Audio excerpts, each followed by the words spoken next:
Very nice. Stay focused. Drive up. Rack it up. Maya. Good job. Five are sore. You're what? Where?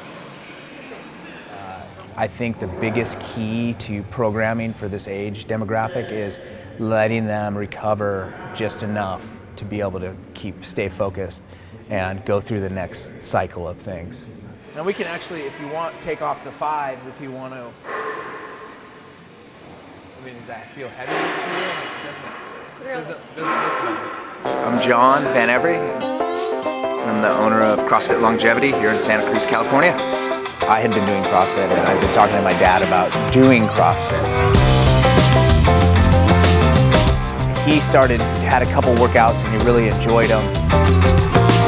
I mean, we started thinking that offering CrossFit to his age group would be something that would be very beneficial. And that's, over a couple drinks, that's how it got started. All right, come on, let's go. Programming generally for somebody who's coming in new is they're kind of on an evaluation period for about 4 to 6 weeks, just to gauge where they're at, where their soreness is at, where some of their deficiencies are at.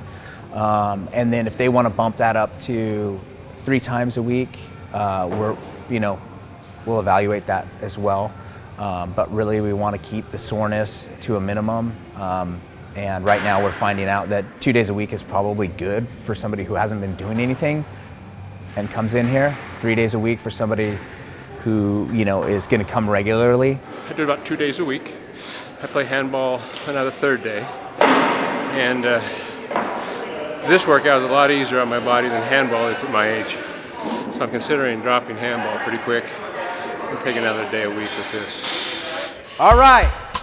So the workout today, you guys, is going to be an AMRAP for 10 minutes. We're going to do 7 hang power cleans. Rachel, I'll give you a quick lesson on that. We're going to do 7 ball slams. So everybody grab a ball, heavier the better. And then we're going to do 7 toes to bar. Right now we're kind of running like a 3-day programming. We're kind of doing a power day, an endurance day, and a strength day. And it varies from week to week. We like to do interval training with rest so we can keep the intensity of the actual, workout high, but then they get ample time to recover in order to keep that intensity level throughout the rounds and the reps. You can give them like a Fran type workout or something like that, but really they need that. They need a round to recover. They need some time domain to recover just a little bit in order to keep going.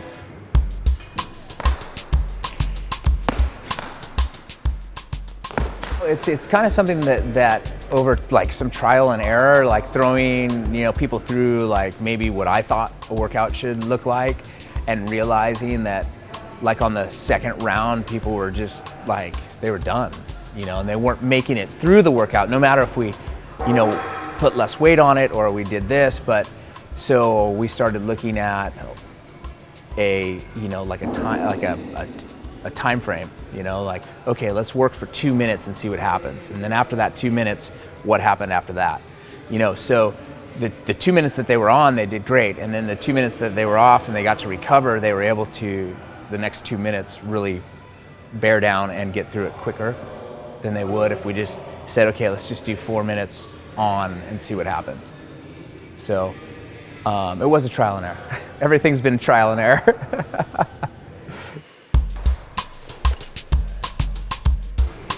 We do strength, so we do hit all the major lifts. We deadlift, we overhead squat, we front squat, we back squat, we clean, we snatch, although snatch has been kind of a hard one right now. A lot of shoulder mobility stuff, so we really have to bring that one along slow, so we don't do that too often. And so we hit one of those major lifts, every Monday, Wednesday, Friday, Tuesday, Thursday, Saturday. So everybody is hitting and back squatting at least once a week. Even in the strength, we will program interval based, like on the minute, every minute, you do 2 back squats and 2 push-ups for the minute, and then they have the rest of the minute to rest before the 2 minute comes up. And that's generally been fairly good for us. It's worked worked well. George, there you go. Follow it down, George, follow it down. Hips and butt, hips and butt. Well, a lot of the things that we do try to do is incorporate balance. And, you know, you didn't see any of that today, but we do ladder drills and wobble board exercises, you know. We also do like one-legged stands and down and touch the ground. And just do some general balance stuff. We also do some multi-planar work on the track. Agility-wise, we try to focus on some of the agility and all the warm-up stuff and skills. I think balance is something very interesting component of it that you don't really think about as you get older, that you are losing your balance, and you find out real quick when they ask you to do certain things that you go, whoa, I never thought about moving my feet that way or moving my hips that way. Pretty soon, with a little repetition, a little time, a little thinking about it, you realize you can do those things, and you get better and better and better at it.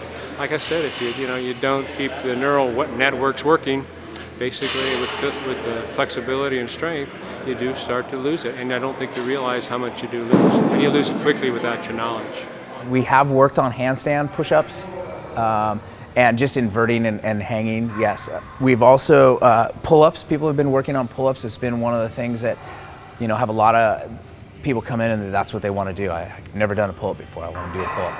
So we work the bands, and then they work skills between strength exercises. So they'll pick a skill that maybe they want to work on, and then they'll just try that, and we'll work with the bands or jumping pulls on the boxes and stuff like that.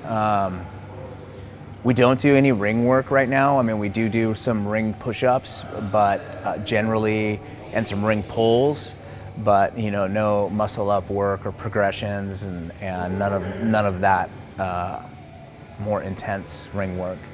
It's pretty basic. Box jumps too are, you know, they're an exercise that either people can do or they can't do. We do a step up. But the box jump itself, the cycling of the box jump can be hard on some of these guys if they're not ready for it. All right, you guys, 3 minutes in, let's go. I always try to do, if we have a larger group, it's always fun to do like partner wads and stuff. It kind of gets people revved up, and then maybe have the partner wads maybe a little bit different than a normal workout. We'll maybe do like some sled pushes. We don't do a whole lot of sled here, but with partners, it's a lot. I find that like everybody gets really fired up to push that thing. So we do some of that. We also sometimes we do an award, you know, for, you know, fastest time or something like that. And we may do a beer, we may get together and go get a beer. Or they may get a journal or a water bottle or something like that. So there are some things that we do to like spice things up. But the morning crew, you know, the 6 and the 8 o'clock, they're hardcore. They want to get in, they want to get out. It's like true CrossFit. Yeah, they don't want a whole lot of fluff.